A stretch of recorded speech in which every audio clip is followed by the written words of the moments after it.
My name is John Cullen, and I want to tell you a story.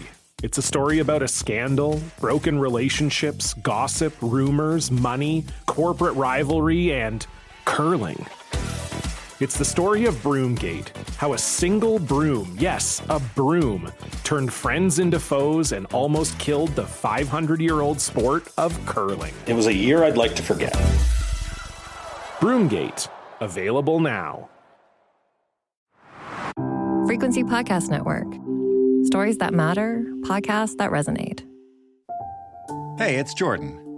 A long, long time ago, candidate Justin Trudeau promised to end the Canadian Blood Service's ban of blood donations by men who have sex with men.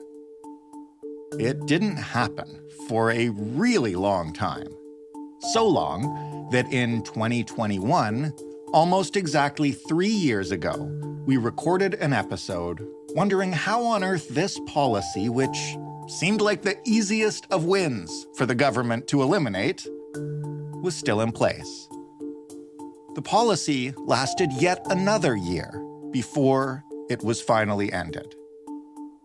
And this week came what so many people in the 2S LGBTQ+ community had been waiting for. Canadian Blood Services apologizes to gay, bi, and queer men, trans people, and queer people more broadly for the impact of the former deferral policy. We acknowledge how this policy reinforced the harmful public perception that someone's blood is somehow less safe because of their sexual orientation.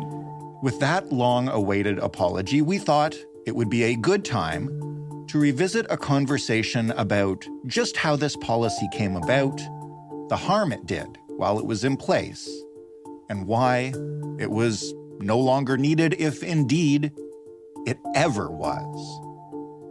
Here's our original interview from 2021. Enjoy.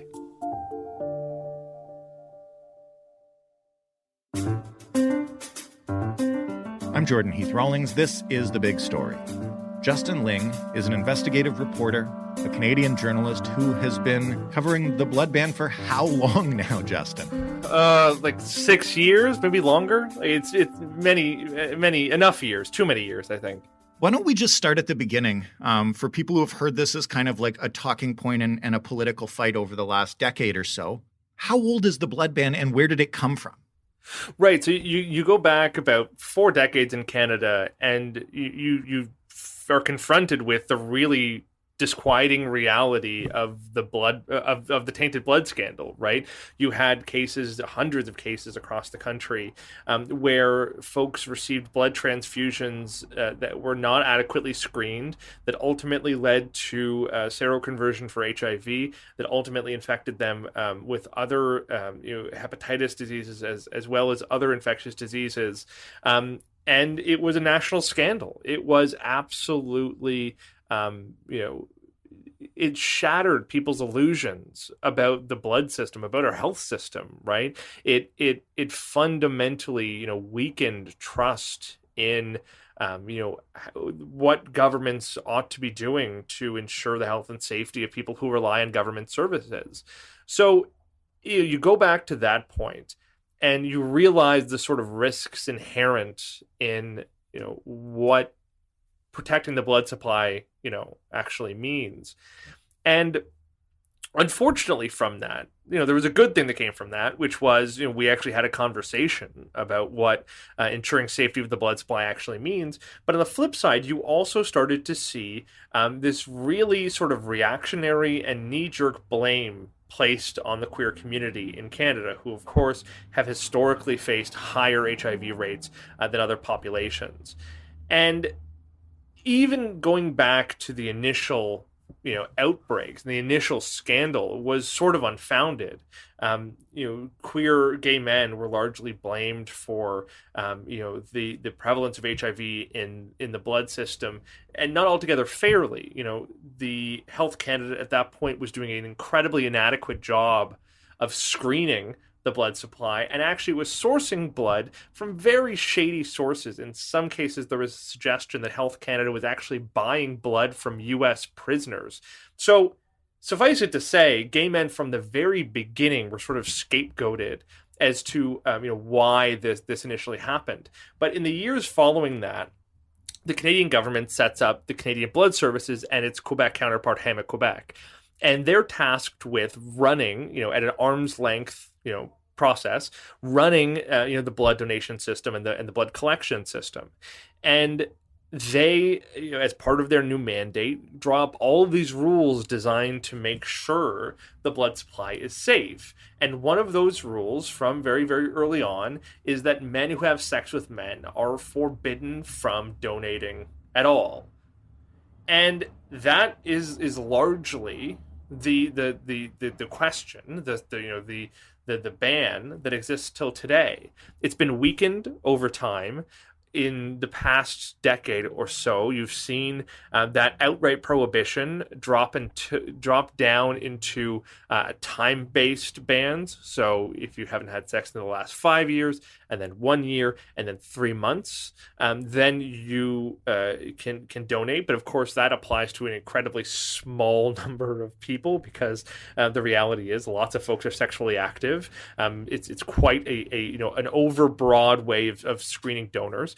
There is no exemption if you're monogamous. There's no exemption if you're a long-term committed relationship. If you are on PrEP, which can prevent transmission of HIV. There's no carve out if you religiously use condoms, for example. It really is a ban targeting gay men, and in some cases trans women as well, and trans men.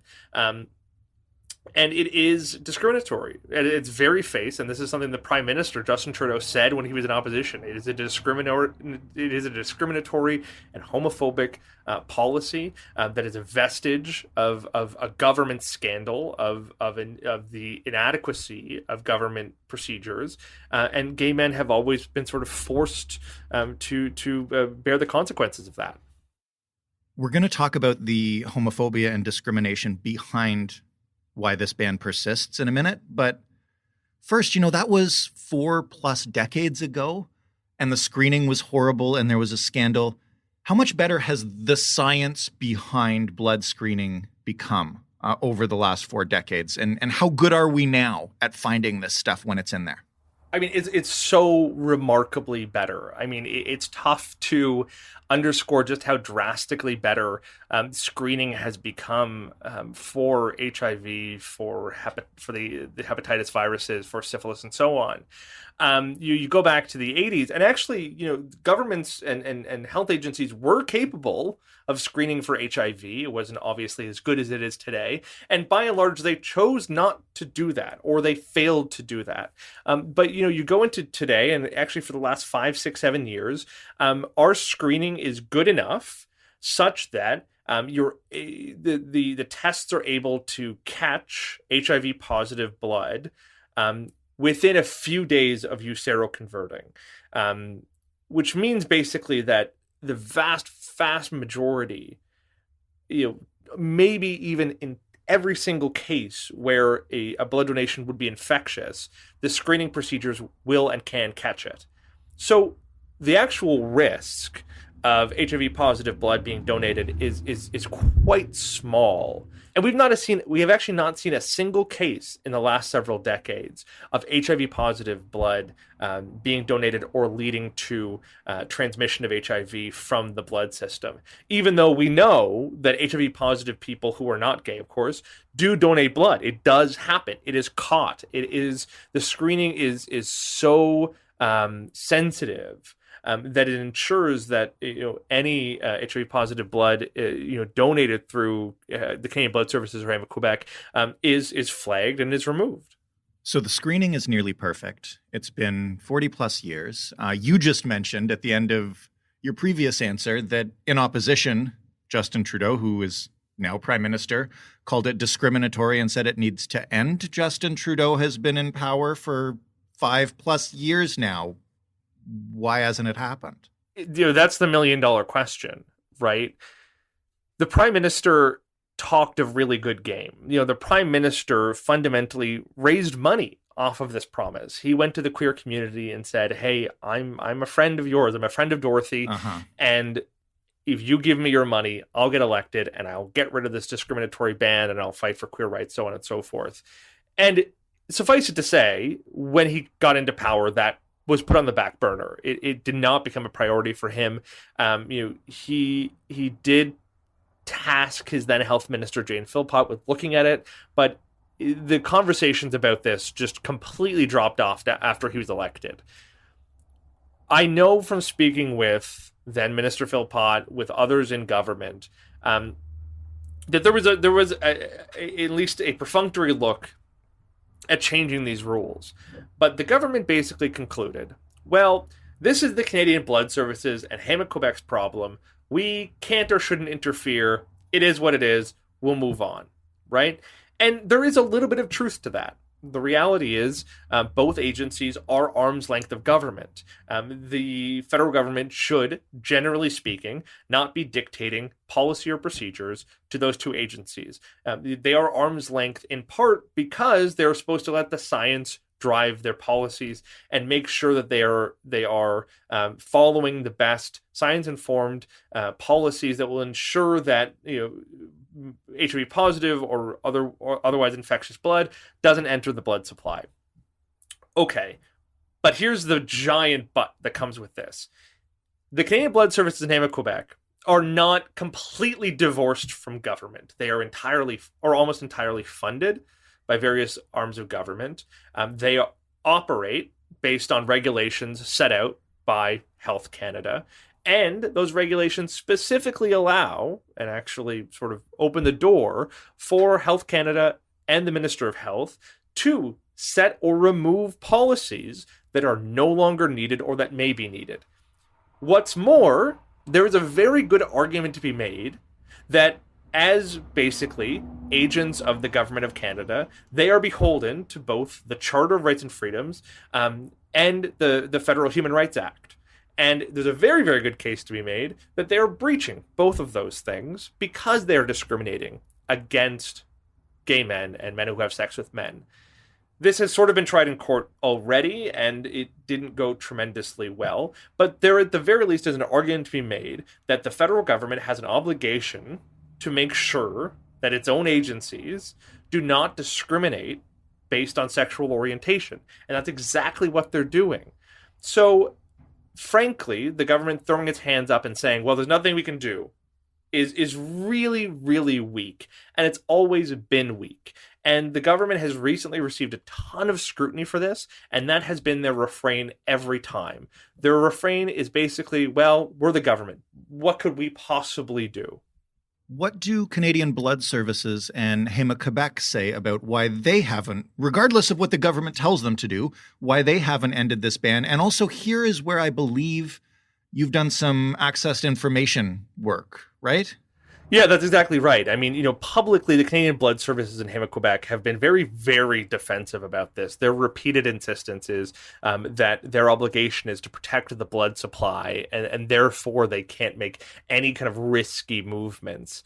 But that argument really falls apart pretty quickly when you look at their own internal documents, which basically acknowledge that the risk of opening to more, gay men or men who have sex with men is pretty small. Their internal memos actually acknowledge basically two things. The first is that their screening is incredibly good and that the risk of most queer men is quite small.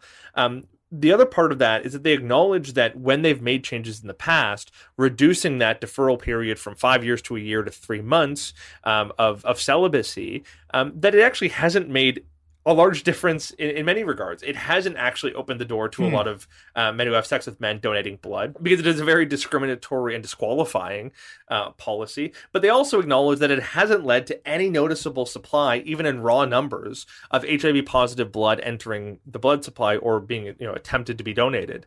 What the internal memos do sort of recognize is that the Canadian Blood Services and Héma-Québec are operating basically on a very conservative basis.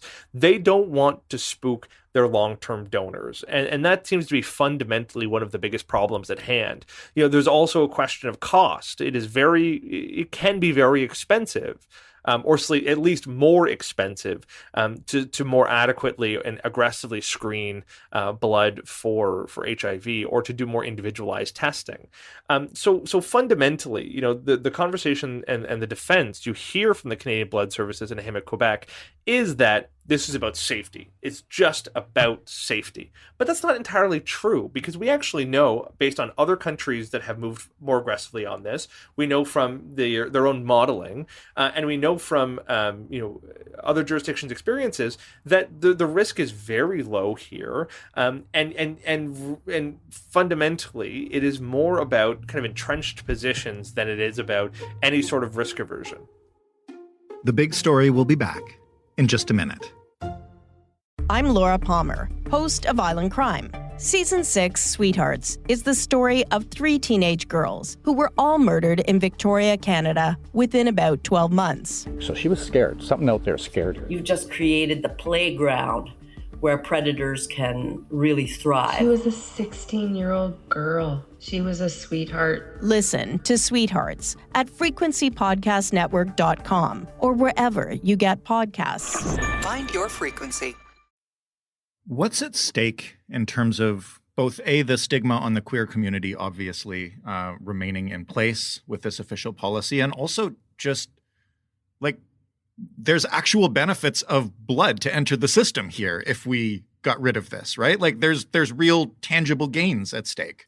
Yeah, I mean, we've actually faced blood shortages in many instances in recent years, such that Canadian Blood Services has come out and begged people to donate in larger numbers, even as it runs this disqualifying and discriminatory policy and defends it consistently. It's really frustrating in that regard, because an inadequate or unstable blood supply is a real public health problem.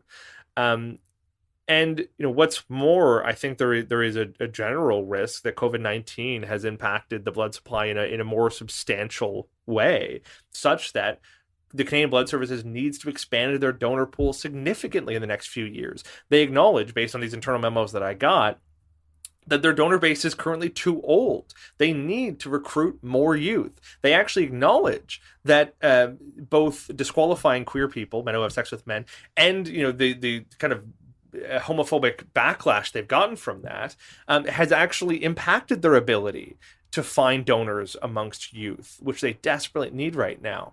So this is a public health problem. This discriminatory policy is substantially risking our long-term blood supply.